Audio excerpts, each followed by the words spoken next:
Hey guys, welcome to football দুনিয়াতে ভিডিওতে সবাইকে স্বাগত। তো এই ভিডিওতে বেশ কিছু ট্রান্সফার আপডেট তোমাদের সঙ্গে শেয়ার করব। তো দিয়ামান্তাকোসকে নিয়ে হাইপ কিছুটা হলেও সীমিত হয়েছে।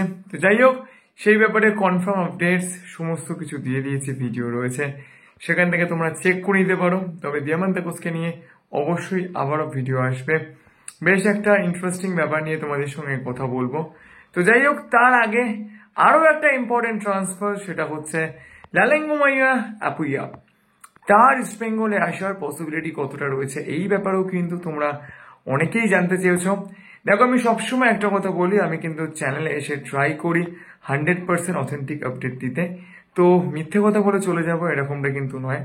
তবে লালেঙ্গুমাইয়া আপুইয়ার ক্ষেত্রে বলতে পারি যে মুম্বাই সিটি এফসি কিন্তু এই মুহূর্তে পোল পজিশনে রয়েছে, এবং যদি লালেঙ্গুমাইয়া আপুইয়া তিনি যদি মুম্বাই সিটি এফসি আদেও ছাড়েন, তাহলে কিন্তু মোহনবাগান সুপার জায়েন্টই আপুইয়াকে সাইন করানোর ব্যাপারে আজকের ডেটে দাঁড়িয়ে এগিয়ে।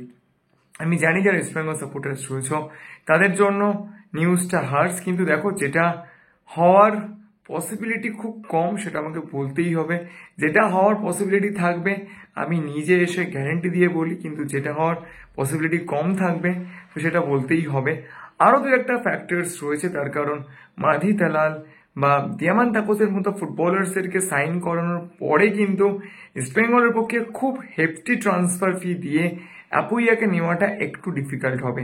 তবে ইস্টবেঙ্গল এই সিজনে যেরকমভাবে খেলছে, তো সেক্ষেত্রে তারাও যে সহজে জায়গা ছেড়ে দেবে না এরকমটা কিন্তু আমরা ধরে নিতেই পারি। কিন্তু আপুইয়ার ক্ষেত্রে ইস্টবেঙ্গল এখনো পর্যন্ত কিন্তু খুব বেশি এগোতে পারেনি। একসময় কিন্তু তার আপুইয়াকে খুব ভালো একটা অফার করেছিল, কিন্তু মোহনবাগান সুপার জায়েন্ট আবারও কিন্তু একটা অ্যাডভান্সড অফার আপুইয়ার কাছে নিয়ে আসেন।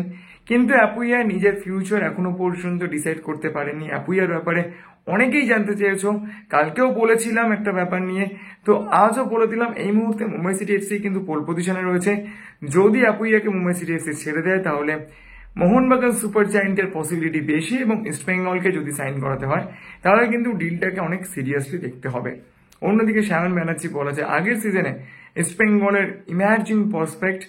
তো সায়ন ব্যানার্জিকে কি জামশেদপুর এফসি অফার করেছে, বা তিনি কি ইস্টবেঙ্গল ছাড়তে চান? তো দেখো, প্রথমেই বলে দিচ্ছি, সায়ন ব্যানার্জির সঙ্গে কিন্তু ইস্টবেঙ্গলের 2026 পর্যন্ত কন্ট্রাক্ট রয়েছে।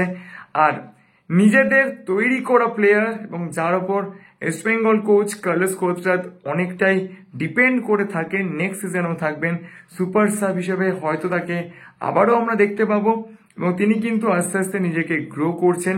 তো এইরকম একজন ইয়ং প্রসপেক্টকে কিন্তু ইস্টবেঙ্গল কখনোই হাতছাড়া করবে না। তো সায়ন ব্যানার্জির ব্যাপার নিয়ে যেসব নিউজগুলো বা যেটা শোনা যাচ্ছে, সেগুলো আমি বলবো এই মুহূর্তে বিশ্বাস করার কোনো দরকার নেই, তিনি কিন্তু ইস্টবেঙ্গলেই থাকছেন। তো যাই হোক, চলো তোমাদের দুটো খুব ইম্পর্টেন্ট কোশ্চেন্সের অ্যান্সার দিলাম। যদি ভিডিওটা ভালো লাগে তো লাইক করে দিও, মনে করে আমার চ্যানেলকে সাবস্ক্রাইব করতে ভুলো না, কারণ সবসময় মোটামুটি তোমরা সাবস্ক্রাইব করলেই কিন্তু আরো ভালো ভিডিও বানানোর মোটিভেশন পাওয়া যায়। তো চলো, এখন মধ্যে এই পর্যন্ত দেখা হচ্ছে পরের ভিডিওতে।